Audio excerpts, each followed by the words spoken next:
TDP government వచ్చి 10 నెలలు పూర్తయింది. 10 నెలల పరిపాలన మీద మీ అభిప్రాయం? టీడీపీ బాగుంది. మీరు తెలుగు మాట్లాడారు, ఒక నిమిషం మేడం, సార్ మాట్లాడారు. కదా టీడీపీ బాగుంది పరిపాలన. ఓకే, అంటే ఏం బాగుంది అంటే మీ వద్ద మీకు ఏమనిపిస్తుంది? బాగుందంటే అన్ని పనులు అవుతున్నాయి, రోడ్లు అవుతున్నాయి, ఇది ఇక్కడ రాజధాని అవుతుంది, అమరావతి అవుతుంది, ఇవన్నీ అవుతున్నాయి కాబట్టి అవి మెయిన్. అవి చేయకుండా ప్రజలకు ఎన్నో సౌకర్యాలు ఇస్తే బద్దకస్తులు అయిపోతారు. ఇన్ని ఇచ్చి ఏ లాభంలే. డోక్రా మహిళని ఇవన్నీ అడ్డమైన ఇచ్చి చేయడం మంచిది కాదు. మనిషికి ఏది కావాలి అది చేయాలి. తిండి కావాలి మనిషికి ఉద్యోగం ఉంటే ఆడేదో చేసుకుని 4 పైసలు పిల్లలు పెంచుకుంటాడు. డోక్రా ఇచ్చిస్తే ఆడు కష్టపడతాడు, కూర్చొని పని చేస్తాడు అంతే. అయితే మరి జగన్కి చంద్రబాబుకి తేడా ఏం చెప్తారు? ఇవే ఎన్టీఆర్ మంచివాడు. నేను ఎన్టీఆర్ గురించి చెప్తాను. ఎన్టీఆర్ అభిమాని కాబట్టి ఎన్టీఆర్ మంచివాడు అని చెప్తున్నాను. ఎన్టీఆర్ లాంటి మనిషి మరి ప్రపంచంలో లేడు. ఏమో అది తెలుసుకోవాలి. 10 నెలల పరిపాలన మీద చంద్రబాబు గారు రాజధాని అంత మంగళ రాజధాని లేదు. రాజధాని గురించి బాగా ఇప్పుడు చర్య తీసుకొని పోలవరం కూడా పుష్కరాలు వచ్చే వరకు పోలవరం కావాలంటుండు.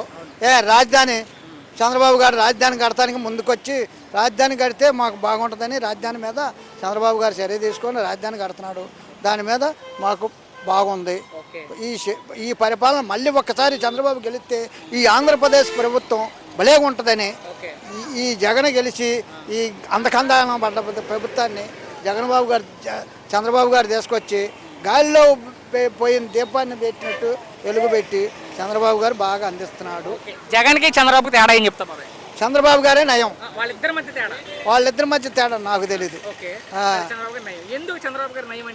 చంద్రబాబు గారు నయం అంటే చంద్రబాబు గారు అభివృద్ధి పనులు చేస్తున్నాడు కాబట్టి చంద్రబాబు గారు.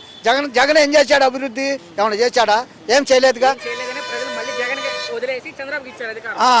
చంద్రబాబు గారికి ఇచ్చారు. చంద్రబాబు గారిని చేస్తున్నాక మళ్ళీ చంద్రబాబు గారికి ఇస్తారు అధికారం. పవన్ కళ్యాణ్ కూడా పర్లా. పవన్ కళ్యాణ్ కానీ మోడీ గారు కానీ ముగ్గురు ఒకటయ్యి పరిపాలన బాగా గాలి దీపంలాగా బాగా ఆంధ్రప్రదేశ్కి ఇదివరకు ఏం అభివృద్ధి చెందల.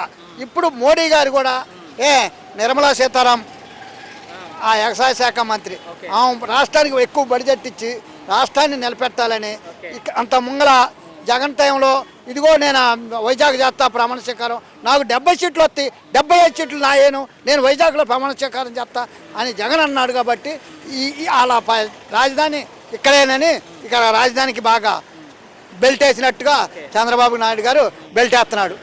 కోరుకుందాం బాబాయ్. ఒకటే ప్రశ్న, ఈ గవర్నమెంట్ వచ్చాక టీడీపీ గవర్నమెంట్ వచ్చాక వైసీపీ నాయకుల మీద అక్రమ కేసులు పెడుతున్నారంటే ఎంతవరకు నిజం? అది అన్యాయం. అది అక్రమ కేసులు కాదు. వాళ్ళు వైసీపీ నాయకులు ఉన్నారు. కొడాల నాని ఉన్నాడు. చంద్రబాబు నాయుడు గారిని ఎన్నోసార్లు తిట్టాడు.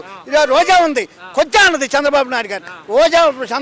రోజా కొడాల నాని చంద్రబాబు నాయుడు గారిని అసెంబ్లీలో ఎన్నో బోట్లు తిట్టారు. వల్లపనేని వంశీ ఎంత తిట్టాడు. అవి అక్రమ కేసులు ఏం కాదు, అవి జరిగినాయే. వాళ్ళు ఈ టీడీపీ వాళ్ళు పోయినసారి విమర్శ పెట్టారు కాబట్టి వల్లపనేని వంశీ గుడివాడలో టీడీపీ కార్యాలయం మీద ఎంత దాడి చేసింది ప్రజలకు తెలుసు. గన్నవరం ఎంత దాడి చేసింది తెలుసు. అది కూటమి గవర్నమెంట్ బాగుంది. కూటమి గవర్నమెంట్ మళ్ళీ ఒకసారి వస్తే ఈ ఆంధ్రప్రదేశ్ ఇక్కడే నెరవేరుస్తారు. పిల్లలకి స్కూల్ పిల్లలకి రేపు మే నెల నుంచి వస్తాను అంటుండ్రు. ఎంతమంది ఉంటే అంతమందికి వ్యవసాయానికి రైతులకి రైతు బడ్జెట్ జూన్ మొదటి వారంలో చేస్తాడు. నమ్మకం ఉంది. అది తెలంగాణ ఉంది. ఈయన రేవంత్ రెడ్డి ఒకసారి 2 లక్షల రుణమాఫీ చేశాడు. కేసీఆర్ ఉన్నాడు, ఇదిగో రుణమాఫీ అని. అది రుణమాఫీ వడ్డీ కింద పోయింది. కేసీఆర్ ఇచ్చిన రుణమాఫీ నెరవేరుతాయి.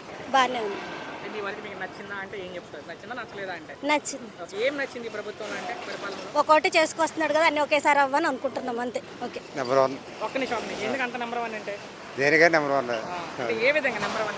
ఏ విధంగా అంటే అభివృద్ధి పరంగా బాగుంది. చంద్రబాబుకి జగన్కి తేడా ఏం చెప్తారు? ఏం చెప్తాం,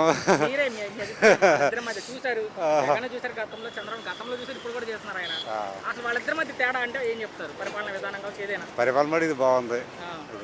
మీరు గమనించింది వాళ్ళిద్దరి మధ్య తేడా చాలా అంటే చాలా ఉంది తేడా.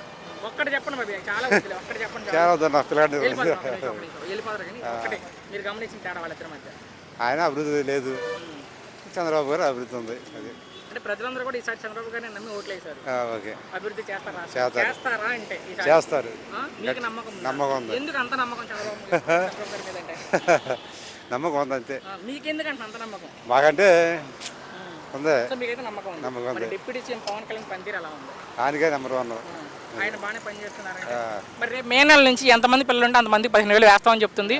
పథకాలను అమలు చేస్తామంటున్నారు. చేస్తారు. ప్రతి పథకం అమలు చేస్తారా అంటే? చేస్తారు. ఇచ్చిన ప్రతి పథకం కావచ్చు. ప్రతి మాట ప్రతి పాట మాట తప్పడం అంతే. మరి అమరావతి పోలవరం పరిస్థితి ఏంటి? అమరావతి పోలారు చేస్తారు పని. పైన ఒకటే ప్రశ్న బాబాయ్, టీడీపీ గవర్నమెంట్ వచ్చాక వైసీపీ నాయకుల మీద అక్రమ కేసులు పెడుతున్నారంటే ఎంతవరకు నిజం? అంతా అబద్ధం.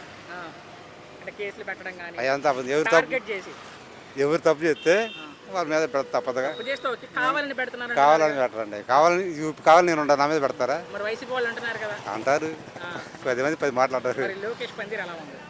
లోకేష్ గారా ఆయనకే నెంబర్ 1. ఫైనల్గా ఒక మాటలు ఏం చెప్తారు ఈ గవర్నమెంట్ గురించి? ఇంకా ఇంక చెప్పేది ఏం లేదు, నెంబర్ 1 ఒకటే. థ్యాంక్స్.